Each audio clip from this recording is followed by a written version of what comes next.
Good morning. Welcome to fast track batch. आज हम नया चैप्टर कर रहे हैं, हायर परचेज एंड इंस्टॉलमेंट। तो दो अलग अलग टर्म्स हैं, हायर परचेज क्या होता है और इंस्टॉलमेंट क्या, और उनकी अकाउंटिंग कैसे करनी है उसके बारे में बात करेंगे। पहले हम मीनिंग पे चलते हैं। पहले हम हायर परचेज के बारे में बात करेंगे, फिर इंस्टॉलमेंट सिस्टम के बारे में बात करेंगे। हायर परचेज आपने बहुत कॉमन सुना भी होगा। हायर परचेज के बारे में सुना हुआ कि नहीं? एग्जाम्पल दे सकते हो हायर परचेज का? आप दे दो एग्जाम्पल।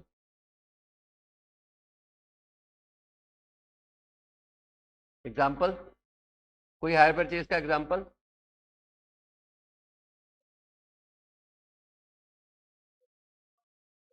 फॉर एग्जाम्पल, आपने कभी लिया कोई ऐसी चीज? घर पे कोई चीज ऐसी नहीं है जिसको आपने हायर परचेज पे लिया है? कोई ऐसी चीज जो रियलिटी में आपके घर में हायर परचेज पे हो?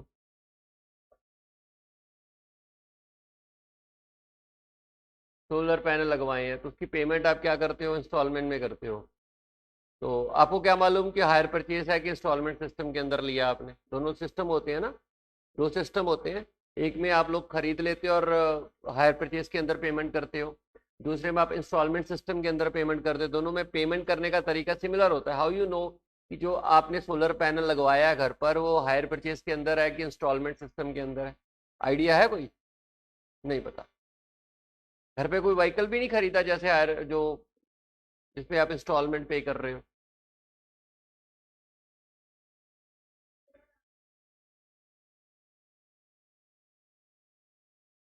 तो इनका कहना है कि जो व्हीकल आपने लिया उसकी जो किस्तें पे कर रहे हो वो इंस्टॉलमेंट सिस्टम के अंदर पे कर रहे हो।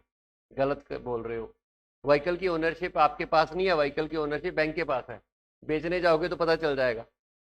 आरसी जरूर आपके पास, वो मोटर एक्ट के अंदर की वजह से आप आरसी आपके नाम पर है, आपके पेरेंट्स के नाम पर होगी या जिसके नाम पर भी होगी, लेकिन ओनर बैंक की है अभी भी, जिसने पेमेंट की है। वो मोटर एक्ट के अंदर ऐसी प्रोविजंस हैं कि आरसी आपको अपने नाम पर मिल जाती है, बट अगर आप सेल करने जाओगे यू कम्स टू नो कि वो चीज आपके नाम पर है ही नहीं है। ठीक है, हाँ। तो वो हायर परचेज सिस्टम ही है। हाँ जी, आप क्या लिया था व्हीकल में? एक्टिवा। हाँ, टेम्पो ट्रेवल, उसमें हायर परचेज सिस्टम है? पता नहीं। पता नहीं, कुछ नहीं लिया हुआ है। कार ली हुई है। और आप लोगों ने, वैसे आप लोगों ने, मतलब हायर परचेज सिस्टम पे एक नॉर्मली डेली बेसिस के ऊपर बहुत सारी चीजें एक्वायर कर रखी होती है। तो जो आपको लगता है ना कि इंस्टॉलमेंट पे हम लोग ले रहे हैं, इंस्टॉलमेंट सिस्टम तो यूज बहुत ही लीस्ट होता है, वो छोटे लेवल पर होता है। जहां पर भी एसेट की वैल्यू बढ़ जाती है ना, वहां पर सिस्टम हायर परचेज का ही चलता है। तो ये पढ़ते हैं हायर परचेज का मतलब क्या है। It is a sale transaction, sale transaction in which possession of goods is transferred and not the ownership. इसमें क्या होता है कि आपका पोजेशन ट्रांसफर हो जाता है। सेल ट्रांजेक्शन ऑफकोर्स, मैं आपको बेचूंगा और आप मुझे उसके लिए जो पेमेंट करोगे, ऑफकोर्स डाउन पेमेंट करोगे, और फिर बाकी का पैसा आप इंस्टॉलमेंट में दोगे।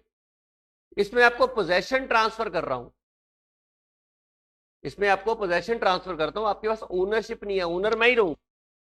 The person who sell is called vendor, जो बंदा बेचता है उसे वेंडर बोला जाता है, और जो खरीदता है उसे हायर परचेजर बोलते हैं। जो बंदा बेचता है इज कॉल्ड हायर वेंडर, और जो खरीदता है उसे बोलते हैं हायर परचेजर। पेमेंट जो इस सिस्टम में की जाती है वो इंस्टॉलमेंट्स में की जाती है ब्याज के साथ। ऑफकोर्स आप किसी अमाउंट की पेमेंट डेफर करोगे और किस्तों में पे करोगे तो आपको ब्याज तो ऑफकोर्स पे करना ही पड़ेगा। तो जो भी अमाउंट है, जितने भी अमाउंट है उसकी जो आप पेमेंट करोगे, दैट इंक्लूड्स इंटरेस्ट। आपको इंटरेस्ट के साथ उसको पेमेंट करना पड़ेगा। ओनरशिप ट्रांसफर तब होगी जब आप लास्ट पेमेंट कर दोगे, यानी कि सारा पैसा चुका दोगे तो आपके पास ओनरशिप ट्रांसफर हो जाएगी। और अगर हायर परचेजर यानी कि खरीदने वाला बंदा कभी भी डिफॉल्ट कर देता है पेमेंट करने में, कि भाई वो पेमेंट नहीं कर पाया, तो हायर वेंडर के पास ऐसा अधिकार है कि वो गुड्स को क्या कर लेगा? रिपोजेस कर सकता है। रिपोजेशन का उसके पास अधिकार है। पार्शियल रिपोजेशन भी हो सकता है और कंप्लीट रिपोजेशन भी हो सकता है, हम आगे जाके पढ़ेंगे। If the hire purchaser fail to pay any instalment, अगर वो इंस्टॉलमेंट नहीं पे करता, इवन द लास्ट वन, ठीक है, hire vendor has rights to repossess those goods and recover is cost by selling such goods to some other people. In case of default by hire purchaser total amount paid by, अब आपको जो उसने payment कर रखी होती है, जो higher purchaser कहता है जी आपने गुड्स तो उठा लिए, जो मैंने पेमेंट किया वो तो वापस करो, वो वापस नहीं होगी। हायर वेंडर जो अमाउंट ऑलरेडी रिसीव कर चुका है प्रिंसिपल प्लस इंटरेस्ट, जितना भी पार्ट रिसीव कर चुका उसके लिए आपको पैसा वापस नहीं किया जाएगा। ठीक है, will be treated as hire charges और नथिंग विल बी रिटर्न या repaid to the hire purchaser, और कुछ भी वापस नहीं किया जाएगा। यानी कि एक सिस्टम है जिसमें आप एसेट खरीदते हो। आपको मालूम है एसेट खरीदने के कई सारे सिस्टम होते हैं। एक तो होता है कि लोन लेके एसेट खरीद लो, ये भी एक तरीका है कि आप लोन लो, पैसा लो और पैसे से एसेट खरीद लो, ये हायर परचेज सिस्टम नहीं है। दूसरा है कि एसेट को लीज पे ले लो, और तीसरा अपने कैश का इस्तेमाल कर लो। चौथा हायर परचेज पे खरीद लो, और पांचवा इंस्टॉलमेंट सिस्टम पे। यानी कि 5 डिफरेंट वेज हैं जिससे आप एक एसेट को अक्वायर कर सकते हो। लोन पे जो एसेट खरीदा वो तो सिंपल है, बैंक से लोन लोगे और पेमेंट खरीदोगे। ऑफ कोर्स आपका जो एसेट खरीदोगे वो एज ए सिक्योरिटी काम करेगा लोन के, बट ओनरशिप आपके पास ही होगी। लोन लिया, लोन लेके पेमेंट की, और पेमेंट देके एसेट खरीद लिया, और एसेट एज ए सिक्योरिटी काम करेगा लोन के लिए। क्लियर? दूसरा, इसलिए आप देखोगे कि चलो इसको बाद में डिस्कस करेंगे। दूसरा तरीका कि आपके पास पैसा पड़ा है ऑलरेडी, तो आप पैसा खर्च करो और एसेट को एक्वायर करो, वो तो सिंपल परचेज है, उसमें तो कोई प्रॉब्लम नहीं है, वो आपको ऑलरेडी आती है। तीसरा आएगा लीज पे ले लो, एसेट को खरीदो मत, ऑपरेटिंग या फाइनेंशियल लीज पे ले लो। तो उसकी ट्रीटमेंट क्या होगी, ऑपरेटिंग लीज की ट्रीटमेंट क्या होगी, या फाइनेंशियल लीज की ट्रीटमेंट क्या होगी, वो AS 19 में लीजेस के अकाउंटिंग स्टैंडर्ड में आप ऑलरेडी पढ़ोगे। ठीक है। चौथा तरीका है कि आप इंस्टॉलमेंट पे खरीद लो, एसेट अक्वायर कर लिया और इसकी किस्तों में पेमेंट करो। इंस्टॉलमेंट सिस्टम में क्या होता है कि जैसे ही आप एसेट अक्वायर करते हो, ओनरशिप आपके पास आ जाती है और आप पैसे को धीरे धीरे पेमेंट करते हो किस्तों में। छोटे मोटे एसेट के केस में इंस्टॉलमेंट सिस्टम काम करता है। लोकल लेवल पर गली मोहल्लों में छोटी छोटी दुकानें होती हैं जो आपको छोटी मोटी, जैसे बर्तन चादरें वगैरह हो जाती हैं, ये जो रोजमर्रा का यूज का सामान है वो हम लोग इंस्टॉलमेंट सिस्टम में चलता है। और पांचवा सिस्टम होता है hire purchase system. Hire purchase में क्या हुआ कि मैंने एसेट खरीदा, कुछ डाउन पेमेंट की, ठीक है, आप बेचने वाले हो तो आप हायर वेंडर हो, मैं खरीदने वाला हूं तो मैं हायर परचेजर है। तो मैंने कुछ डाउन पेमेंट की और बाकी का पैसा मैंने किस्तों में देने का प्रॉमिस कर दिया, इंस्टॉलमेंट विद इंटरेस्ट। इसमें खास बात क्या थी कि मैंने जो एसेट का पोजेशन मेरे पास आ गया, बट ओनर आप ही हो, अभी भी ओनर आप ही हो। डाउन पेमेंट मैं कर चुका हूं, किस्तें मुझे पे करनी है, और मुझे तब तक किस्तें पे करनी है जब तक लास्ट पेमेंट नहीं हो जाती। जैसे लास्ट पेमेंट होगी ओनरशिप मेरे पास आएगी। This is unique. क्या मालिक नहीं बनते हो जब तक आप लास्ट पेमेंट नहीं कर देते हो, और अगर मैंने डिफॉल्ट कर दिया इन बिटवीन, तो भाई आपके पास पूरा अधिकार है कि आप उस एसेट को रिपोजेस करके अपना लॉस रिकवर कर सकते हो। रिपोजेशन हम आगे जाके पढ़ेंगे, जिसमें मैंने आपको बोला कि it could involve complete repossession और पार्शियल रिपोजेशन, दोनों ही इसमें इन्वॉल्व होंगे। आप एसेट को रिपोजेस करोगे और रिपोजेशन करने के बाद आप एसेट उसको किसी और को बेच के अपनी कॉस्ट को रिकवर कर लो। ठीक है जी। तो ये सारी चीजें हैं, कुछ इंपॉर्टेंट टर्म्स हैं जो हायर परचेज। यहाँ पर हम पांचों में से देखो, पांचों में से कैश परचेज तो आपको ऑलरेडी पता है, लोन का सिस्टम आपको ऑलरेडी पता है कि लोन लेके हम कैसे खरीदेंगे, और लीजेस वाला पार्ट हम AS 19 में पढ़ लेंगे। लीजेस आई थिंक ग्रुप 2 में AS 19 आपके, और फिर यहाँ पर इंस्टॉलमेंट और हायर परचेज हम इसी चैप्टर में पढ़ लेंगे। क्लियर? तो कुछ इंपॉर्टेंट टर्म्स हैं जो हायर परचेज से रिलेटेड है। एक तो हायर वेंडर होता है, मैं बता ही चुका हूँ। हायर वेंडर कौन होता है? जो सेल करता है, बेचने वाला बंदा हायर वेंडर है, और जो खरीदता है वो ऑफ कोर्स हायर परचेजर है। खरीदने वाला बंदा कौन माना जाएगा? Higher purchaser. कैश प्राइस, अगर उसी एसेट को आप मार्केट में जाकर कैश पे खरीदते हो, कैश प्राइस वो होता है अगर वही एसेट को कैश पे खरीदा जाए तो it's called cash price. Higher purchase price का मतलब क्या होता है कि अगर आप टोटल अमाउंट जो पे करोगे including down payment, higher purchase price में जितना भी कैश प्राइस है, ऑफ कोर्स अगर आप किस्तों में पे करोगे तो आपको इंटरेस्ट भी देना पड़ेगा। तो वो जो हायर परचेज प्राइस है, कैश प्राइस में इंटरेस्ट भी शामिल होता है। कैश प्राइस का मतलब ये हो गया कि आप अगर उसी एसेट को मार्केट में जाकर कैश पे पेमेंट करके कैश पे एक्वायर करते हो, it's called cash price.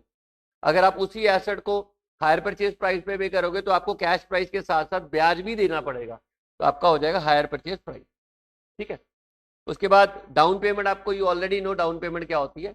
Down payment का मतलब होता है कि जब आपको एसेट एक्वायर करते हो तो इमीडिएटली जो अमाउंट देनी पड़ती है। ऐसा तो है नहीं कि आप जाते हो और जाकर बिना सिंगल पेमेंट किए आप एसेट को एक्वायर कर लेते हो। यू नीड टू पे सम अमाउंट, कुछ पैसा आपको देना पड़ता है। जितना पैसा आप देते हो उसे डाउन पेमेंट बोलते हैं।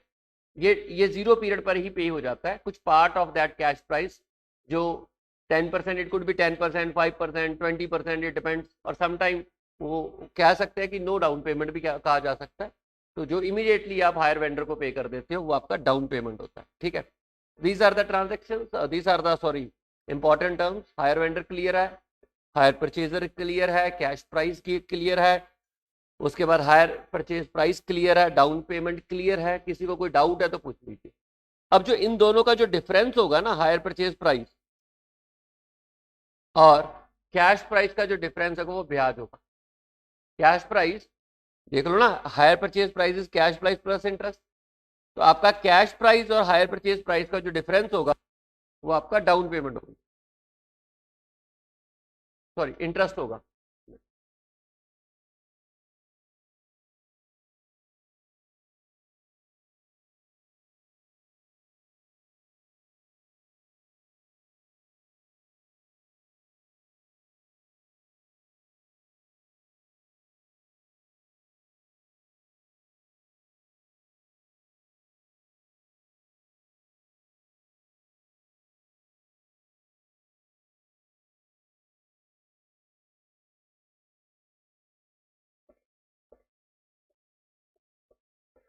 ये तो अब हम बात कर रहे हैं एंट्रीज। अब दो पार्टीज हैं यहाँ पर, एक हायर वेंडर है और एक हायर परचेजर है। अब दो मेथड्स है एंट्रीज रिकॉर्ड करने के, एक है कैश प्राइस मेथड यानी सेल्स मेथड, और दूसरा है इंटरेस्ट सस्पेंस मेथड। ये इंटरेस्ट सस्पेंस मेथड ना इंस्टॉलमेंट में भी यही मेथड यूज होता है, लेकिन हम यहाँ तो हायर परचेज की बात कर रहे हैं। ठीक है। General entries in case of higher purchase sale transaction. दो मेथड हैं, दोबारा रिपीट कर रहा हूँ, आप कोई भी मेथड फॉलो कर सकते हो। कैश प्राइस मेथड है या सेल्स मेथड, और दूसरा इंटरेस्ट सस्पेंस मेथड है। तो पहले हम कैश प्राइस मेथड की बात करते हैं, और हम बात कर रहे हैं हायर परचेजर की बुक्स की। दो पार्टीज होगी ना, एक हायर परचेजर हो गया, एक हायर वेंडर हो गया। पहले हम बात कर रहे हैं हायर परचेजर की under this cash price method, और फिर हम बात करेंगे हायर वेंडर की एंट्रीज अंडर दिस मेथड। फिर इंटरेस्ट सस्पेंस मेथड में भी दोनों की एंट्रीज की बात करेंगे। ठीक है। ओके। सबसे पहले ये एंट्रीज में सबसे पहले आएगा entries when contract is entered. जब कॉन्ट्रैक्ट एंटर्ड होगा वहां पर आपकी एंट्रीज करेंगे, दो एंट्रीज करेंगे, एक तो एसेट को खरीदने की और दूसरा डाउन पेमेंट करने की। जब कॉन्ट्रैक्ट एंटर्ड होगा 0 पीरियड पे तो वहां पर आपकी दो एंट्रीज होने वाली है, एक एसेट को जब आप अक्वायर करोगे और एक उस एसेट के अगेंस्ट जो आप डाउन पेमेंट करोगे। एसेट एक्वायर करने की एंट्री क्या करोगे, asset account debit to hire vendor. Suppose मैंने एसेट खरीदा और ये एंट्री किस पे होगी, कैश प्राइस पर होगी। मैंने एसेट खरीदा और हायर वेंडर को क्रेडिटर बना लिया क्योंकि मैंने उसको पैसा देना है। तो ये एंट्री जो होगी आपको मैंने बोला कैश प्राइस पर होगी। एक चीज और, आपके टेस्ट में हमने कुछ चीजें देखी है कि आप जर्नल एंट्रीज नहीं डालते हो। जब आपको क्वेश्चन एंट्रीज वाला अकाउंट में क्वेश्चन आता है, सॉरी उसमें आप नरेशन नहीं डालते, सॉरी जर्नल एंट्रीज डालते हो, नरेशन नहीं डालते जहां पे भी जरूरत है। यकीन मान लेना, अगर 10 नंबर का क्वेश्चन है 2 नंबर वैसे ही उड़ गए। आप नरेशन छोटी करके डालो, बट बिना नरेशन के आप क्वेश्चन नहीं करोगे जब तक उन्होंने लिखा नहीं कि नरेशन इग्नोर कर दो। आपको नरेशन करनी है, आपको आदत नहीं है, उससे आपके 2 नंबर तो वैसे ही कट जाते हैं। और अगर मान लो सारे क्वेश्चन ही आपके 10 क्वेश्चन आ गए तो 20 नंबर तो वैसे ही कट गए। सारी मान लो जनरल एंट्रीज के थे और आपने किसी क्वेश्चन में वो नहीं किया तो आपके 20 नंबर तो वैसे ही उड़ गए, फॉर एग्जाम्पल। तो बहुत बड़ा पार्ट होता है। अगर 10 के पीछे 2 नंबर कट रहे हैं 20% मार्क्स तो वैसे ही जा रहे हैं आपके, क्योंकि आपने जनरल एंट्रीज नहीं डाली है। सॉरी नरेशन नहीं डाली है, तो चाहे छोटी सही नरेशन डालने की आदत आपको होनी चाहिए।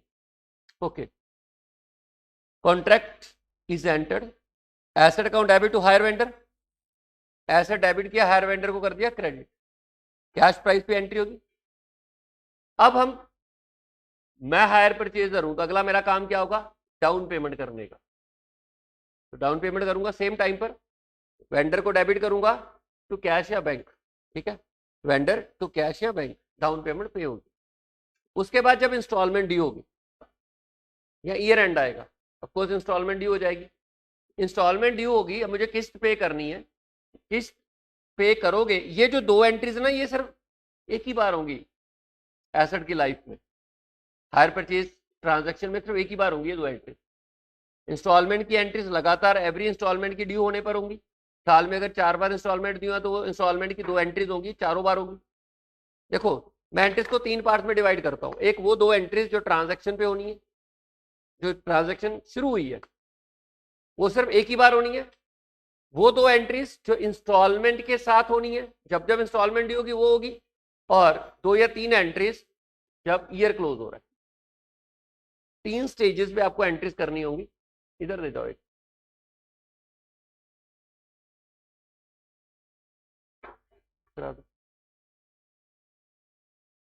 तीन स्टेजेस के ऊपर आपको एंट्रीज करनी होगी। कौन कौन सी 3 स्टेजेस है? एक, जब आप ट्रांजैक्शन एंटर कर रहे हो 2 एंट्रीज होंगी, वो एक ही बार होनी है। जब दूसरा 2 एंट्रीज जब एवरी इंस्टॉलमेंट ड्यू होगी तब आपको करनी है, कि इंटरेस्ट की एक इंस्टॉलमेंट पे करने की। और तीसरा जब ईयर एंड होगा तो आपको एक 3 एंट्रीज और करनी पड़ेगी, क्लोजिंग एंट्रीज बोलते हैं जिसको, वो भी आपको करनी पड़ेगी। ठीक है, 2 भी हो सकती है और कई केस में 3 भी हो सकती है। बताऊंगा कब 2 होंगी कब 3 होगी। तो आइए अगला, जब इंस्टॉलमेंट ड्यू होंगी, ठीक है, तो इंस्टॉलमेंट ड्यू होगी, पहले तो आप इंटरेस्ट ड्यू करोगे। एंट्री क्या होगी, interest account debit to vendor. आपके लिए इंटरेस्ट खर्चा है और आपको इंटरेस्ट किसको पे करना है, वेंडर को पे करना है, तो इंटरेस्ट डेबिट होगा टू वेंडर। इंटरेस्ट की कैलकुलेशन कैसे होगी, outstanding amount into rate into time. ठीक है, तो आपने इंटरेस्ट की एंट्री कर दी, इंटरेस्ट टू हायर वेंडर। और अगली एंट्री क्या होगी, इंस्टॉलमेंट पे करने की। अगर नहीं पे किया तो आउटस्टैंडिंग हो जाएगी। ठीक है जी, तो आपने अगली एंट्री आपको hire vendor account debit to bank. और फिर जब ईयर एंड आएगा, हालांकि ओनरशिप आपके पास नहीं है, डेप्रिसिएशन आप ही क्लेम करोगे, डेप्रिसिएशन आप ही क्लेम करोगे। और आपको याद है substance over form, real ownership matter नहीं करती है, ये मैटर करता होता है कि यूज कौन कर रहा है। एसेट का मालिक आप हो सकते हो, अगर मैं इवन दो आप एसेट के मालिक हो, लेकिन अगर मैं एसेट का इस्तेमाल कर रहा हूं तो मैं ही डेप्रिसिएशन क्लेम करूंगा। ठीक है, चीजें ना लीज और लीज के केस में अलग हो जाती है, वहां पर थोड़ा सा चेंज आ जाता है कई बार। तो आपको लीज के AS 19 में हम लोग पढ़ेंगे कौन लेजर डेप्रिसिएशन क्लेम करता है या लेजी डेप्रिसिएशन क्लेम करता है, डिपेंड करता है कि किस तरीके की लीज है। लेकिन हायर परचेज में हमेशा हायर परचेजर ही डेप्रिसिएशन क्लेम करता है, क्योंकि एसेट को यूज वो कर रहा है। तो सब्सटेंस ओवर फॉर्म में डेप्रिसिएशन क्लेम करेगा। वो कोई भी मेथड हो सकता है, स्ट्रेट लाइन मेथड भी हो सकता है, WDV मेथड भी हो सकता है। उसके बाद इंटरेस्ट और डेप्रिसिएशन की क्लोजिंग एंट्री होगी, वो PL में डाल देंगे।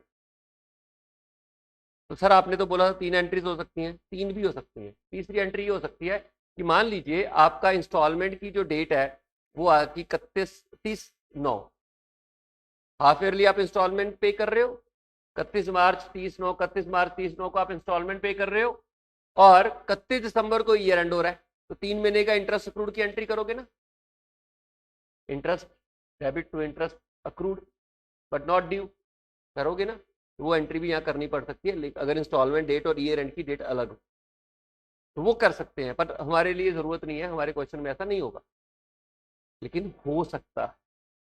तो 3 लेवल पर एंट्रीज होंगी। पहली एंट्रीज जब आप ट्रांजैक्शन रिकॉर्ड करते हो जिसमें आपने एसेट को खरीदा, खरीद के डाउन पेमेंट कर दी। दूसरा, जब जब साल में इंस्टॉलमेंट ड्यू होंगी, चाहे मंथली इंस्टॉलमेंट ड्यू हो, मंथली भी तो हो सकती है ना, हाफ ईयरली हो, क्वार्टरली हो, एनुअली हो, जब जब इंस्टॉलमेंट की एंट्रीज करनी है, आपने 2 एंट्रीज वहां पे करनी है। कब कब करनी है, क्वेश्चन में दिया होगा कि इंस्टॉलमेंट की पेमेंट कब करनी है। एक तो इंटरेस्ट को रिकॉर्ड करोगे और दूसरी एंट्री क्या करोगे, पेमेंट करोगे इंस्टॉलमेंट। और फिर जब ईयर एंड होगा तो मिनिमम 2 एंट्रीज आपको करनी है। एक डेप्रिसिएशन क्लेम करनी है, मेथड कोई भी हो सकता है, और दूसरा आप क्लोजिंग एंट्रीज कर रही है, इंटरेस्ट और डेप्रिसिएशन को P&L में डेबिट करो। ठीक है जी, 3 एंट्री एक्सेप्शनल केस में हो सकती है। ठीक है, ये बैलेंस शीट है।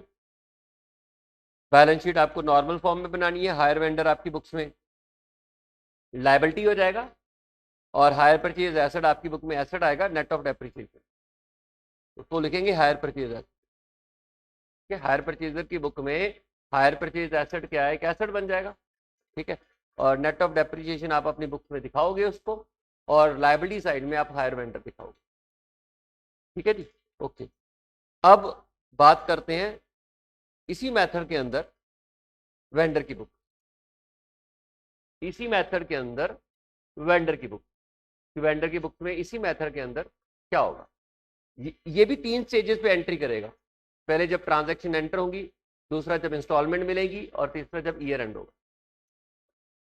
2 एंट्रीज ये करेगा जब ट्रांजैक्शन एंटर होगी, 2 एंट्रीज ये तब करेगा जब इंस्टॉलमेंट होगी, और फिर एक एंट्री तब करेगा जब ईयर एंड होगा। ये डेप्रिसिएशन क्लेम नहीं ना करेगा। ठीक है, एक एंट्री करेगा जब ईयर एंड होगा। क्लियर? 2-2-1, 2 एंट्री जब ट्रांजैक्शन होगी, 2 एंट्री जब इंस्टॉलमेंट मिलेंगी इसको, और एक एंट्री तब करेगा जब ईयर एंड होगा। ठीक है, 2 भी कर सकता है। इंटरेस्ट अगर अक्रू की एंट्री करनी है, अगर वो केस है तो 2 भी हो सकती है, लेकिन 3 नहीं होगी। पहला, जब ये हायर परचेज ट्रांजैक्शन एंटर होगी, तो ये तो सेल कर रहा है ना, तो डेबिट करेगा किसको, हायर परचेजर को, और क्रेडिट करेगा हायर परचेज सेल। डेबिट करेगा हायर परचेजर को एंड क्रेडिट करेगा हायर परचेज सेल। ठीक है, hire purchaser account debit to hire purchase sale. उसके बाद ये डाउन पेमेंट रिसीव करेगा। वो देखो, एक चीज और याद रखना, ये एसेट की सेल नहीं कर रहा, इसके लिए तो स्टॉक है। चाहे ये एसेट बेच रहा हो, एसेट एसेट आपके लिए है, ये तो उसमें डील कर रहा है ना, तो इसके लिए तो स्टॉक इन ट्रेड है। तो यहाँ तो ये normally higher purchase cell record कर लेगा। ठीक है, उसके बाद डाउन पेमेंट रिसीव करेगा, कैश अकाउंट डेबिट तो हायर परचेजर, डाउन पेमेंट इसको मिल गई है। उसके बाद इंस्टॉलमेंट ड्यू होगी, इसको इंटरेस्ट मिलेगा। इंटरेस्ट इसकी क्या है, आमदन है। जब इंस्टॉलमेंट ड्यू करेगा, ये किसको डेबिट करेगा,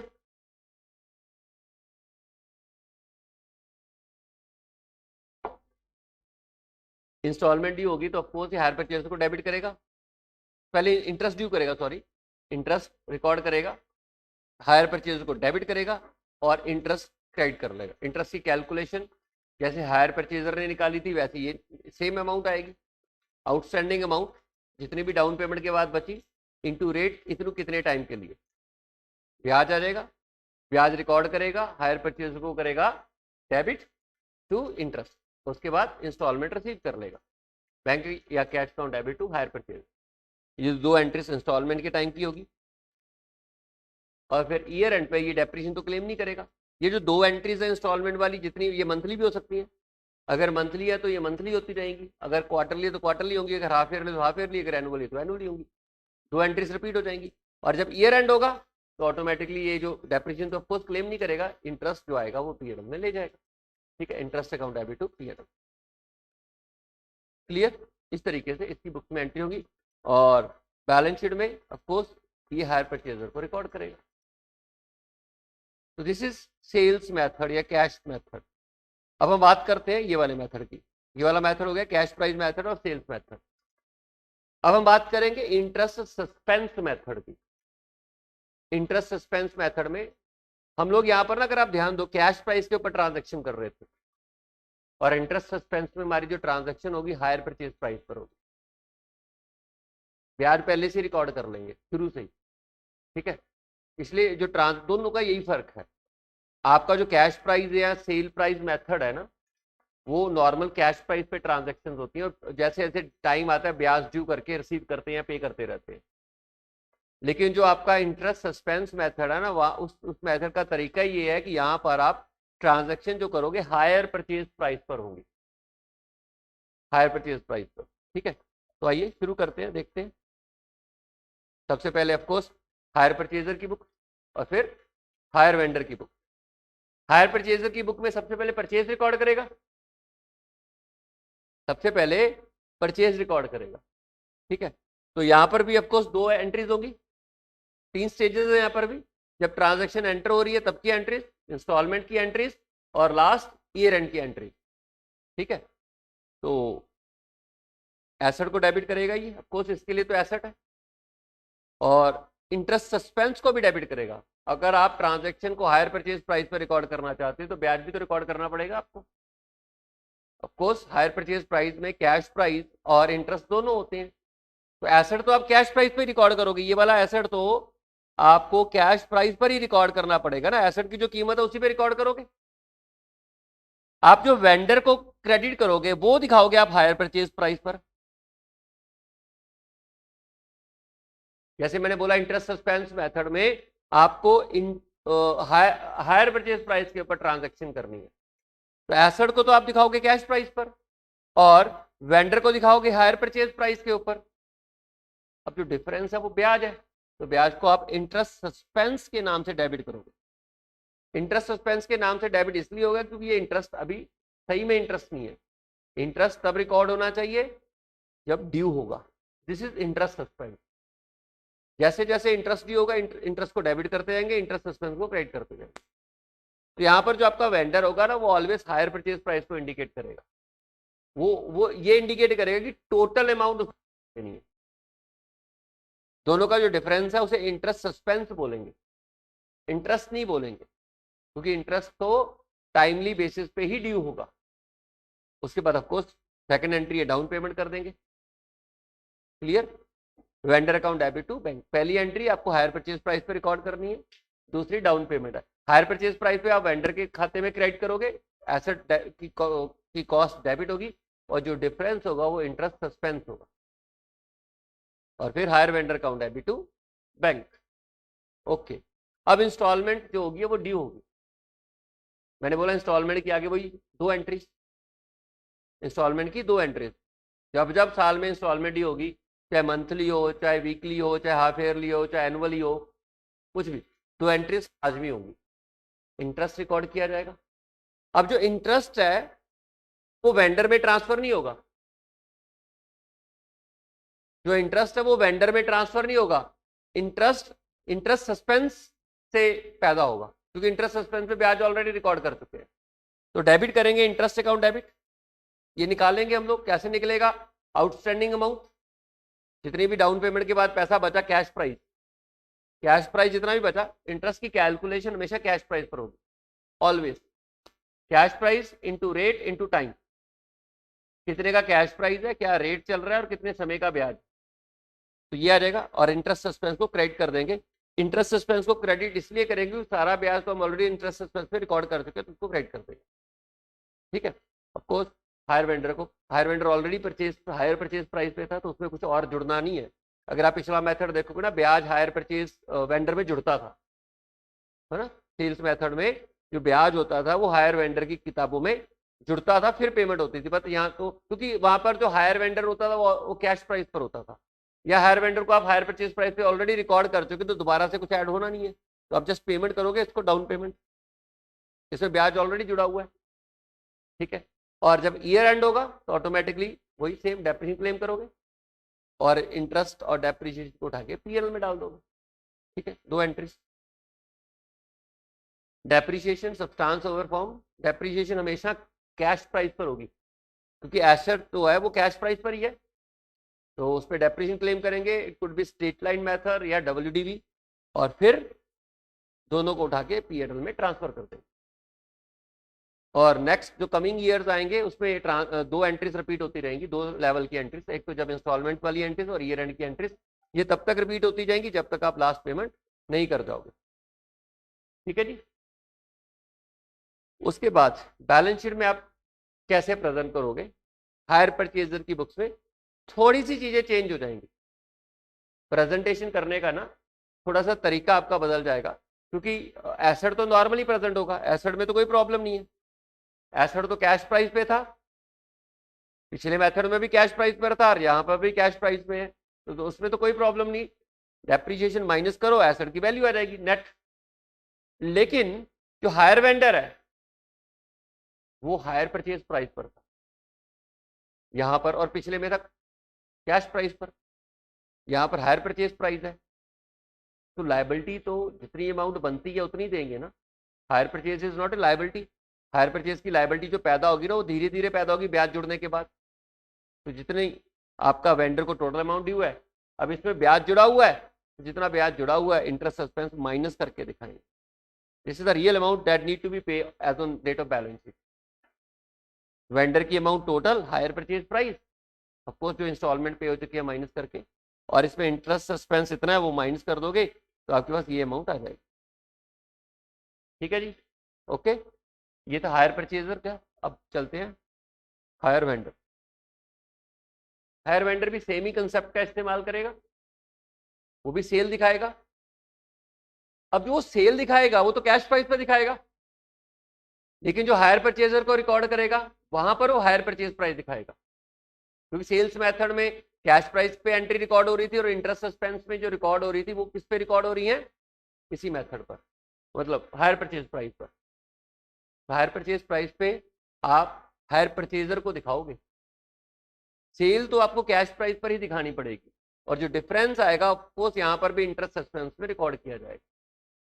ठीक है, यहाँ पर भी 2 एंट्रीज होंगी जब ट्रांजैक्शन होगी, 2 एंट्रीज होंगी जब इंस्टॉलमेंट पे करनी है, और 1 एंट्री होगी। ये जो ट्रांजैक्शन वाली एंट्री है वंस होनी है, इंस्टॉलमेंट जब जब इंस्टॉलमेंट ड्यू होगी, जितनी बार इंस्टॉलमेंट ड्यू होगी उतनी बार आपको 2 एंट्रीज करनी है, और जब जब ईयर एंड होगा वहां पर आपको 1 एंट्री करनी है। ठीक है, तो चलिए सबसे पहले at the time of entering of contract आप हायर परचेजर को करोगे डेबिट। ये जो डेबिट हो रहा है हायर परचेज प्राइस पर डेबिट हो रहा है। ठीक है जी, टू हायर परचेज सेल, तो हायर परचेज सेल ये आपका कैश प्राइस है, और इन दोनों का जो डिफरेंस है वो आपका इंटरेस्ट। ऊपर हायर परचेज प्राइस हो गया, नीचे कैश प्राइस हो गया, इंटरेस्ट हो गया। उसके बाद अगली एंट्री आपको डाउन पेमेंट मिलेगी, cash count debit to hire purchase हो गया। उसके बाद इंटरेस्ट की जो ड्यू डेट्स आएंगी वहां पर अगेन आपको जब जब इंटरेस्ट ड्यू होगा वहां पर अगेन आपको 2 एंट्रीज करनी पड़ेगी। Every time interest is due आपको वहां पर 2 एंट्रीज करनी पड़ेंगी। वो कौन सी 2 होंगी, एक तो आप ऑफकोर्स इंटरेस्ट को रिसीव करोगे, रिकॉर्ड करोगे, और फिर आप अमाउंट रिसीव करोगे इंस्टॉलमेंट। अब इंटरेस्ट को रिकॉर्ड कैसे करना है, इंटरेस्ट की कैलकुलेशन कैसे होगी, जो कैश प्राइस में से डाउन पेमेंट हो चुकी है वो माइनस करेंगे, जो आउटस्टैंडिंग अमाउंट है कैश प्राइस की आउटस्टैंडिंग अमाउंट है into rate into time, multiply करके आपका इंटरेस्ट की अमाउंट आ जाएगी। जैसे कि हायर परचेजर की बुक्स में किया था सेम, इंटरेस्ट क्रेडिट होगा। डेबिट किसको करोगे, डेबिट हायर परचेजर को नहीं करना, हायर परचेजर में तो ऑलरेडी इंटरेस्ट जुड़ा हुआ है। यहाँ पर डेबिट इंटरेस्ट सस्पेंस को करेंगे, कि इंटरेस्ट कहाँ जुड़ा हुआ है, इंटरेस्ट सस्पेंस में, इंटरेस्ट सस्पेंस पे इंटरेस्ट ट्रांसफर होकर इंटरेस्ट में जाएगा। ठीक है, आमदन बनेगा आपकी। इंटरेस्ट सस्पेंस डेबिट हो गया और इंटरेस्ट क्रेडिट हो गया, और फिर आपको अगेन डाउन पेमेंट इंस्टॉलमेंट मिल जाएगी बैंक या cash count debit to hire purchaser. और फिर ये जो ट्रांजैक्शन है जैसे कि मैंने बोला कि जब जब इंस्टॉलमेंट होगी तब तब ये एंट्रीज होती रहेगी। अब entries at the year and जो होंगी यहाँ पर एक ही एंट्री होगी, क्योंकि जो हायर वेंडर होगा हालांकि वो मालिक है बट वो डेप्रिसिएशन क्लेम नहीं करेगा सब्सटेंस ओवर फॉर्म की वजह से। तो और वैसे भी उसके लिए तो वो स्टॉक था, वैसे भी उस हायर वेंडर के लिए तो स्टॉक है। स्टॉक अगर सब्सटेंस ओवर फॉर्म का कंसेप्ट ना भी होता, ओनरशिप के ऊपर अगर डेप्रिसिएशन क्लेम होती तब भी हायर वेंडर क्लेम ना कर पाता, क्योंकि हायर वेंडर के लिए तो वो स्टॉक है, स्टॉक पे आप डेप्रिसिएशन क्लेम नहीं करते। ठीक है, तो ईयर एंड पे तो जो इंटरेस्ट आएगा वो पीरियड में चला जाएगा। नेक्स्ट ईयर्स में इंस्टॉलमेंट लेवल पर जो 2 एंट्रीज होंगी और ईयर एंड पे लेवल पर जो एक एंट्री होगी वो रिपीट होती रहेंगी जितने ईयर चलते गए। इन एंट्री मैंने कहीं पर भी आपको डिफॉल्ट का केस नहीं कराया कि डिफॉल्ट हो गया तो क्या करेंगे, वो बाद में जाके करेंगे। डिफॉल्ट का आपके साथ कोई भी डिस्कस नहीं किया कि व्हाट इज द इम्पैक्ट कि अगर जो हायर परचेजर है वो पेमेंट ना कर पाए और वहां पे उसका डिफॉल्ट हो जाए तो उस केस में आप क्या ट्रांजैक्शन करोगे, कैसे रिकॉर्ड करोगे, उसके बारे में मैंने अभी आपके साथ कोई चर्चा नहीं की है, वो बाद में देखेंगे। अभी तो मान के चलते हैं कि हायर परचेजर बहुत ही साहू इंसान है और टाइमली पेमेंट कर देता है। बैलेंस शीट देख लेते हैं। बैलेंस शीट में भी ऑफ कोर्स लायबिलिटी साइड में तो आएगा कुछ नहीं। हायर वेंडर के लिए हायर परचेजर कौन है? डेटर है, तो टोटल अमाउंट रिकॉर्ड करेगा। बट ये जो अमाउंट है ये हायर परचेज प्राइस पर रिकॉर्ड हो रही है, बट उसे तो ये देखना है कि कैश प्राइस कितना उसका ड्यू है, इसमें से ब्याज माइनस कर देंगे, जितना भी इंटरेस्ट सस्पेंस बचा होगा माइनस करके आप ये अमाउंट के ऊपर हायर वेंडर की बुक्स में हायर परचेजर को दिखाओ। दीज आर द एंट्रीज जो दोनों मेथड के अंदर आपको करनी। दोनों मेथड कौन कौन से? सेल्स मेथड है, उसके अंदर हायर परचेजर की बुक्स और हायर वेंडर की बुक्स। सेल मेथड के अंदर ट्रांजैक्शन कैश प्राइस पर होती है, और दूसरा मेथड आपका interest suspense method. Interest suspense method में जो ट्रांजैक्शंस होती हैं वो हायर परचेज प्राइस पर होती है। तो इंटरेस्ट सस्पेंस में भी हम लोगों ने वेंडर और परचेजर की बुक में एंट्रीज कर ली। उसके बाद इन एंट्रीज को करने के लिए आपको तीन चीजें चाहिए होंगी। आपको कैश प्राइस भी चाहिए होगा, आपको इंटरेस्ट या रेट ऑफ इंटरेस्ट भी चाहिए होगा, और आपको इंस्टॉलमेंट की अमाउंट भी चाहिए होगी। जब तक आपको तीनों चीजें नहीं पता होंगी तब तक आप इस क्वेश्चंस की जर्नल एंट्रीज नहीं कर पाओगे। ठीक है, मतलब एक कैश प्राइस आपको मिसिंग हो सकता है क्वेश्चन में, इंटरेस्ट या रेट ऑफ इंटरेस्ट मिसिंग हो सकता है क्वेश्चन में, और तीसरा इंस्टॉलमेंट मिसिंग हो सकती है। तो मैंने इन टॉपिक के हिसाब से क्वेश्चन को तीन पार्ट में बांटा है। जो मिसिंग है वो पहले कैलकुलेट करना होगा, उसके बाद ही आप एंट्रीज कर पाओगे। मिसिंग वाला पार्ट पहले है। पहला पार्ट हमने मान लिया कैसा पार्ट है? जिसमें कैश प्राइस गिवन है, इंटरेस्ट या रेट ऑफ इंटरेस्ट गिवन है, लेकिन आपको इंस्टॉलमेंट गिवन नहीं है, तो आपको पहले इंस्टॉलमेंट कैलकुलेट करनी होगी। जब तक तीनों चीजें नहीं पता चलती तब तक आप इस ना तो हायर परचेजर की बुक्स ना ही हायर वेंडर की बुक्स किसी मेथड में नहीं बना पाओगे। तो आपको ये तीनों मिसिंग चीजें निकालनी होगी, तीनों में से जो मिस होगा। तो फर्स्ट टाइप के क्वेश्चन हम करेंगे जिसमें आपको कैश प्राइस भी गिवन होगा, इंटरेस्ट या रेट ऑफ इंटरेस्ट भी गिवन होगा, सिर्फ इंस्टॉलमेंट मिसिंग होगी। दूसरी टाइप का क्वेश्चन आप करोगे जिसमें आपके पास कैश प्राइस गिवन नहीं होगा और इंटरेस्ट या रेट ऑफ इंटरेस्ट गिवन होगा, इंस्टॉलमेंट भी गिवन होगी। तो सेकंड पार्ट में हम लोग सीखेंगे कि कैश प्राइस कैसे कैलकुलेट करना। पहले वो वाला पार्ट करेंगे, फिर ऑटोमेटिकली जब तीनों चीजें पता चल जाएंगी, जो मिसिंग है वो निकाल लेंगे, तो ऑटोमेटिकली फिर आपका क्वेश्चन हो जाएगा। तीसरा पार्ट है कि कैश प्राइस भी गिवन है। यहां पर आपको याद होगा हम IRR की बात करते हैं। ठीक है, कैश प्राइस भी आपके पास गिवन है, इंस्टॉलमेंट भी गिवन है, और आपके पास इंटरेस्ट या रेट ऑफ इंटरेस्ट आपको गिवन नहीं है। तो इंटरेस्ट या रेट ऑफ इंटरेस्ट आपको निकालना होगा। यहीं पर हम लोग IRR से रेट ऑफ इंटरेस्ट निकालते हैं, और फिर तीनों चीजें जब पता चल जाती हैं तभी हम क्वेश्चन को हायर वेंडर या हायर परचेजर की बुक बना पाते हैं। तुम्हारा जो पहले का काम होगा ना, इसी तीनों टाइप के क्वेश्चन को करना हो, उसके बाद ही हम जर्नल एंट्रीज के बारे में बात कर पाएंगे। तो नेक्स्ट क्लास में हम ये तीनों टाइप के केस डिस्कस करेंगे फर्स्ट ऑफ ऑल, और उसके बाद हम लोग क्वेश्चंस के बारे में बात करेंगे। पहले पार्ट में हम लोग क्या निकालेंगे?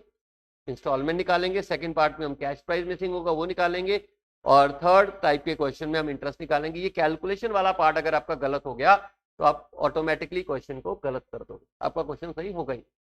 ठीक है, तो जो कि हम नेक्स्ट क्लास में करेंगे।